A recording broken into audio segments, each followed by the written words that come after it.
Hello, lovely people. Welcome to the exciting episode of Social Packs. This is the 15 Minute of Fame episode, right? Now, today I want us to talk about something one might say exciting, or some might say a bit controversial. I want us to talk about the entertainment industry, more specifically the music industry locally, right?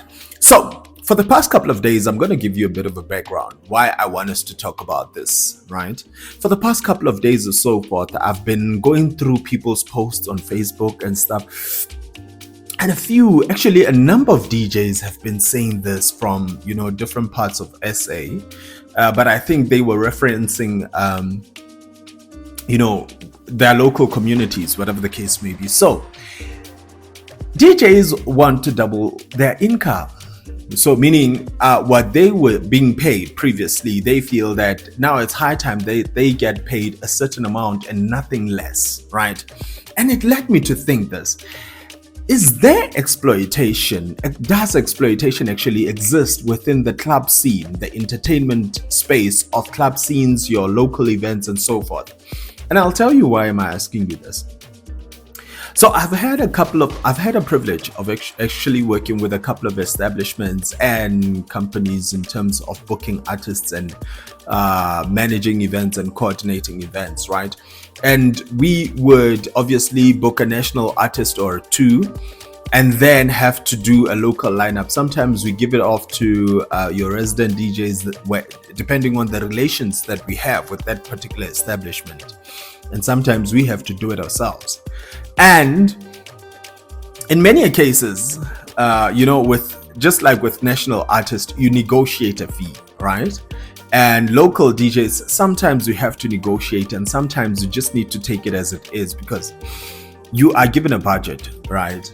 And a part of you will have this great desire of putting so and so on, but the finances are not financing, right?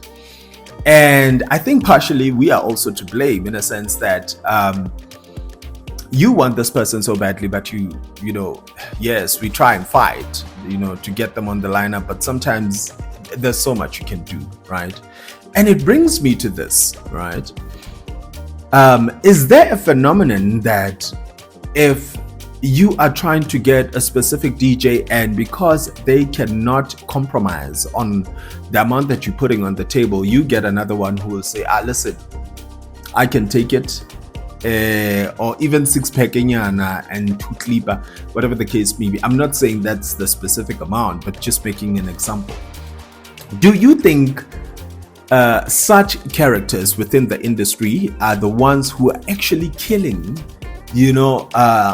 the opportunities of raising the value of local DJs? Because I'm saying this in a sense that in many cases it's so unfortunate, well, not with me, but it's so unfortunate in a sense that people like opting for cheaper labor.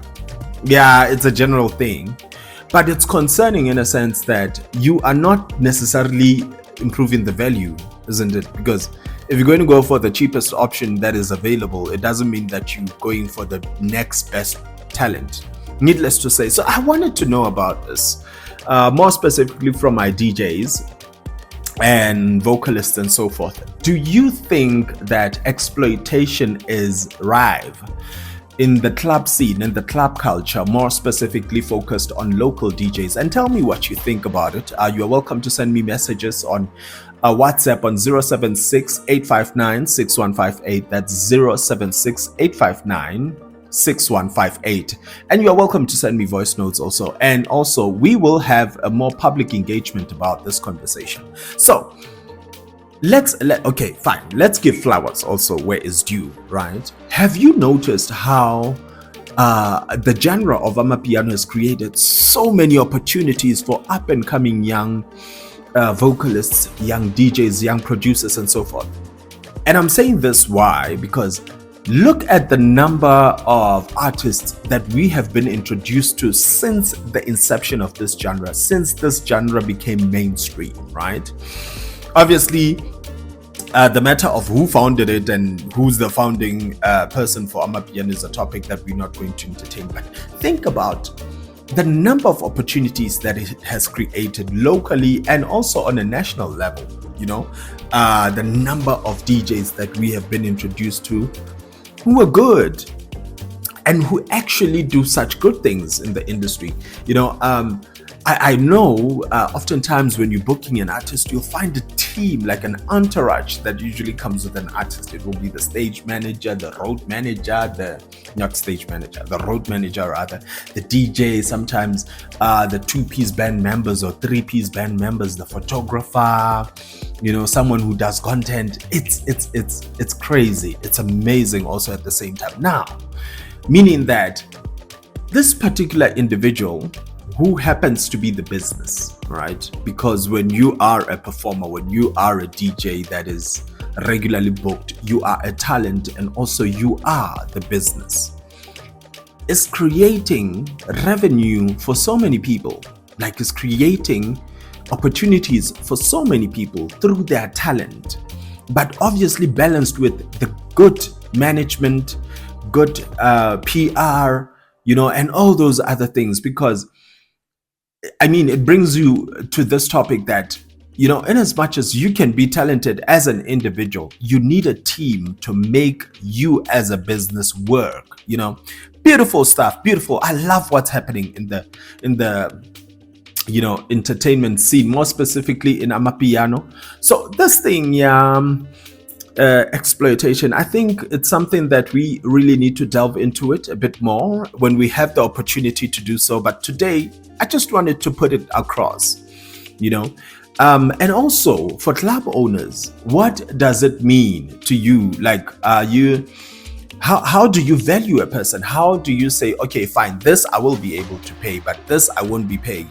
Because why? Is it because that person brings a certain element of entertainment that pleases your crowd, or perhaps they are a crowd puller that you have to have on your lineup? What is it? How do you actually measure?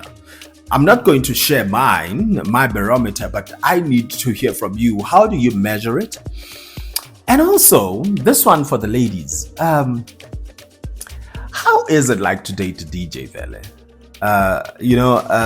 I think in the past years, we've heard some controversial stuff about, DJs, players, and all those other things. But I just want to find out for ladies who continuously go for it, who like dating DJs and entertainers. What is it? What is it that you like about it? Do you like the fact that he's a popular or famous, or do you like the fact that he can get you into events, without you going through, the normal processes?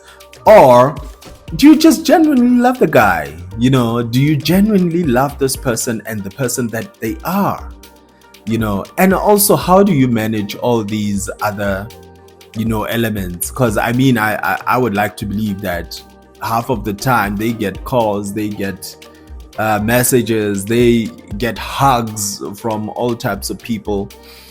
And how do you manage? Like, how do you handle it? Do you personally feel that your person is making you the top priority, or every time when you are out with them, or perhaps you feel a bit neglected? So I would really love to know from you.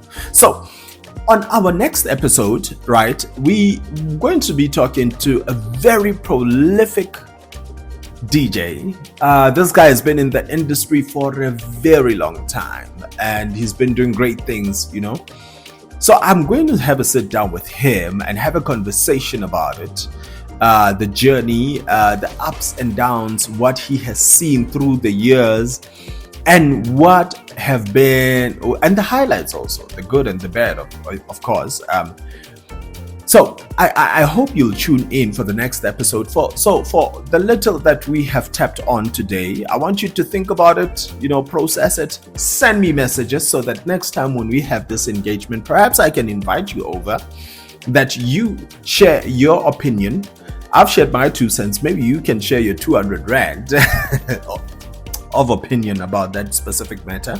So before we close off the show, I'm gonna introduce you to a few songs that I've heard from the most amazing music producers and artists, even DJs. emanating from Putadichaba. Amazing stuff.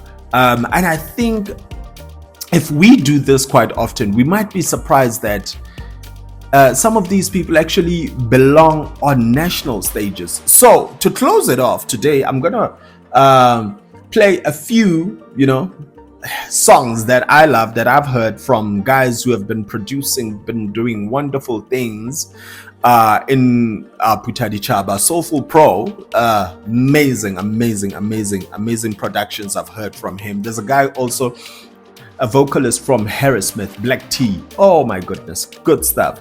Tonic Sounds,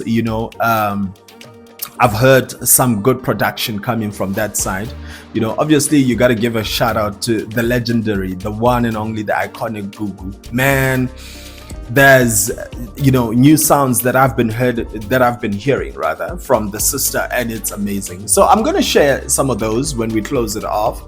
And when you have an opportunity, a bit of time, just go and have a listen to these songs. Tell me what you think, and also, where would you want to hear them? Do you want to hear them at a club, or perhaps they should be featured at a festival, or perhaps you would like to, hear an unplugged version of those songs? So thank you so much, my Packers. Thank you always for tuning in, and we are hoping that you're going to join us for this beautiful season of Social Pack. Now, I want to give you a guideline of where to go this Easter, right? Some of the best events that are happening in the Eastern Free State this Easter, up to so far what we have, right? We're gonna start there in Bethlehem, Buhlukung. On the 5th of April, they have Easter Joy Festival, headlined by the likes of 2.1, Romeo Makota, Kamutlaba, Swag Kids, Jacob SA, and many more. Your Skeptical Kivos, they are there. I see Phoenix, I see Car Music, Two Brothers, Twinkie. Man, it's going to go down. That is on the 5th of April. Tickets are available at CompuTicket Phase 1 tickets, which are now out. But Phase 2, I think it's still available. Phase 2 is 100 Rand. You can get your ticket, by the way, at CompuTicket, 150 at the gate. That's in Bethlehem, there at Buhlukung Stadium on the 5th of April, right? And then on the 18th, we're going to Kwakwa. On the 18th, Joe's Lifestyle is hosting Easter Battle. It's going to be a massive one, this one. Coco SA versus Soulful Packs, Night SA versus Analog on the 18th of April. They're at Joe's Lifestyle. They have their tickets going on sale. Early bird is $50, 80 Rand. Cooler box, I don't know, cooler box is allowed. So your early bird is $50.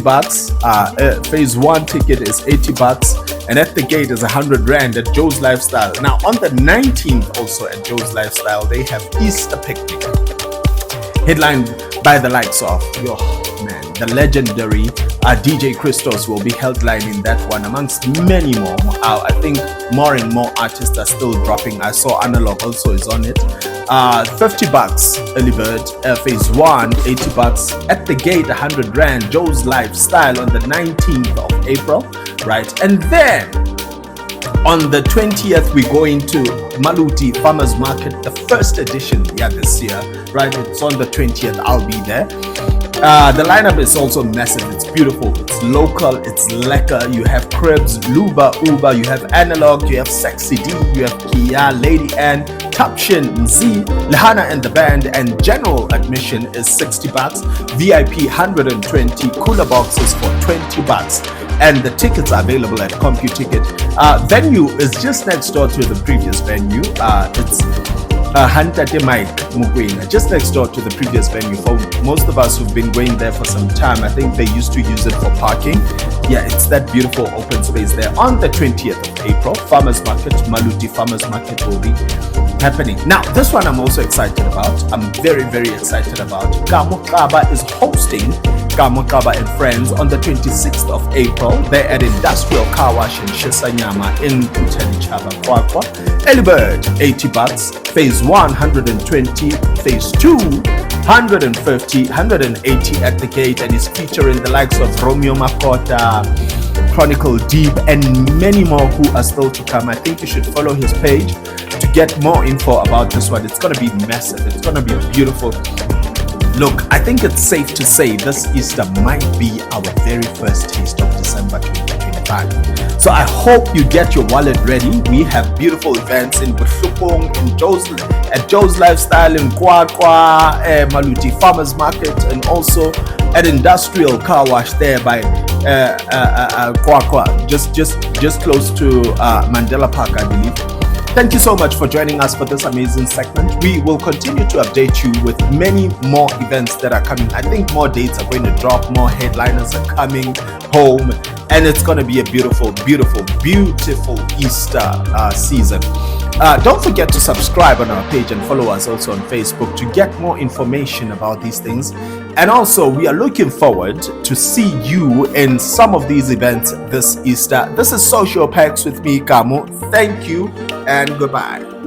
Don't forget to subscribe on our YouTube channel. Don't forget to also follow us on our social media platforms. Obviously, don't also forget to listen to us at your comfort via Spotify.